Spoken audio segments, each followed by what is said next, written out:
네, 안녕하세요. 함께하는 교회 와플터치 10월 17일 오늘의 본문 말씀은 창세기 45장 1절부터 11절 내용입니다. 오늘의 본문 말씀은 이제 요셉이 드디어 형제들에게 자신의 정체를 밝히고 가족이 상봉하는 눈물의 상봉 장면이 오늘의 내용입니다. 그래서 아버님 잘 지내시냐, 형제들 내가 그 요셉이다 막 이야기하는 그런 장면입니다. 이 장면을 보면서 들었던 생각이 더불어서 떠올랐던 한 장면이 있는데요. 무엇이냐면 예전에 스펀지라고 하는 TV 프로그램이 있었습니다. 기억하시는 분이 계실지 모르겠어요. 그 스펀지라는 프로에서 여러 가지 실험을 했는데 그 중에 한 실험이 이런 거였습니다. 한 사람이 눈과 코를 막은 채로 양파를 먹으면 사과랑 구분을 못한다라는 것이 그 실험의 전제였고요.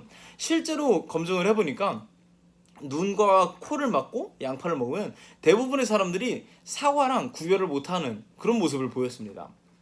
이것이 보여주고 있는, 저에게 시사하고 있는 바가 뭐냐면 우리 인간들, 저와 여러분의 감각기관들은 한계가 있다는 것입니다. 불완전하다는 것입니다.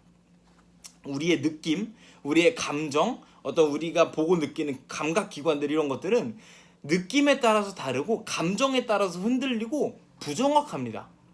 때문에 우리에게는 우리 자신보다 더 크고 올바른 기준으로 세상을 봐야 객관적으로 세상을 볼 수가 있고요. 내 기준, 내 감정, 내 감각으로 세상을 바라보면 흔들리고 부정확하고 불안한다는 것을 말하고 싶습니다. 요셉이야말로 바로 이런 자신의 감각, 자신의 관점을 버리고 하나님의 관점과 하나님의 감각으로 현실을 재해석한 아주 좋은 바람직한 예라고 할 수가 있겠는데요. 그러면 요셉은 어떻게 해서 그 현실을 이렇게 하나님의 관점으로 재해석할 수 있었을까요? 그의 고난이 약했기 때문일까요? 아니요, 절대 그렇지 않을 겁니다. 그 요셉의 고난은 구덩이에 던져졌고 평생 이것입니다. 던져지고 팔리고 갇히고 잊혀지고, 이것이 인생의 전부였습니다.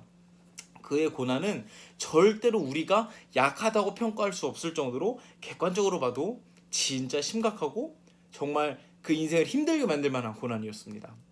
그럼 반대로 이 고난의 원인인 형들에 대해서 100% 잊었기 때문에 이렇게 지금 오늘의 본문 말씀처럼 형들을 용서하고 이렇게 하나님의 관점으로 재해석할 수 있었을까요?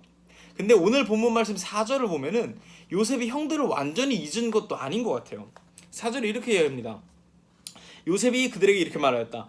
나는 형님들이 이집트에 판 동생 요셉입니다.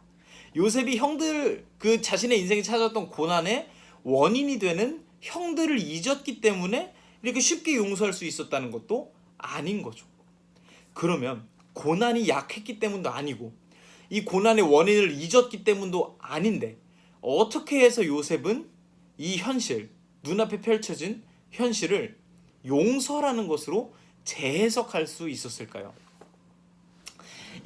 만약에 요셉이 이 형들을 대하는 데 있어서, 형들을 대하기도 이전에 자신의 인생을 대하는 데 있어서 자신의 경험과 감정으로 현실을 이해했다면 이 용서하는 장면이 오기도 전에 스스로 무너져 버렸을 것입니다. 이 요셉의 현실은 하나님과 함께 했습니다. 그러므로 하나님께서 형통했다고 표현을 했습니다. 하지만 그렇다고 해서 현실의 어떤 모습들이 달라진 것은 아닙니다. 그러면 요셉이 누린 형통함은 무엇이었을까요? 요셉의 삶을 재해석할 수 있었던 그 형통은 무엇이었을까요? 바로 이 요셉의 삶의 현실을 하나님의 감각으로 재해석할 수 있었다는 것이 바로 이 형통함의 비결이고 형통함의 근본이었습니다. 그랬기 때문에 자신을 향한 하나님의 계획을 깨달을 수 있었고, 이 형들을 구원하고 가족들을 구원하기 위한 자신에게 처해진 이 상황을 다시 이해할 수 있었다는 것이 요셉의 어떤 형통함을 의미하는 것입니다. 하나님의 감각으로 현실을 재해석하는 것, 하나님의 시선으로 현실을 바라보는 것, 그것이 바로 형통이고 그것이 바로 삶을 대하는 올바른 태도임을 요셉을 통해서 저희가 볼 수가 있었습니다.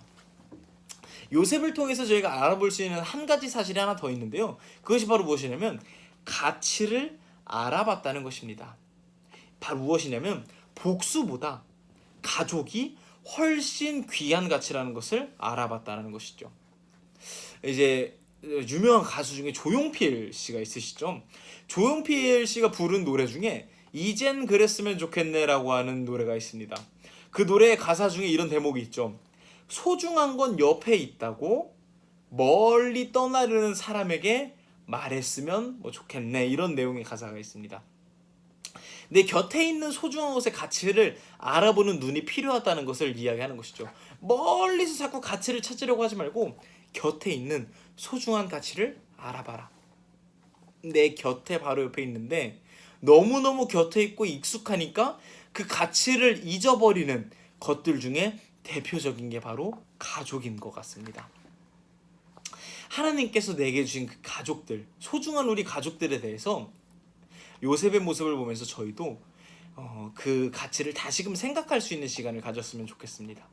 내 마음속에 있는 그 가족을 향한 미움들, 내 마음속에 있는 그 가족을 향한 원망이나 혹은 뭐 어떤 멸시들 등등등이 이 가족 자체가 가지고 있는 그 소중한 가치보다 훨씬 떨어진다는 것을 복수보다 가족을 택했던 요셉을 보면서 생각할 수 있는 저와 여러분이 되었으면 좋겠습니다.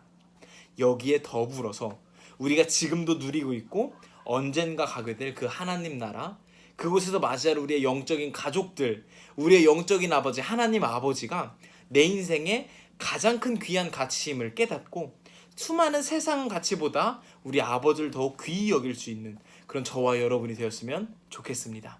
감사합니다.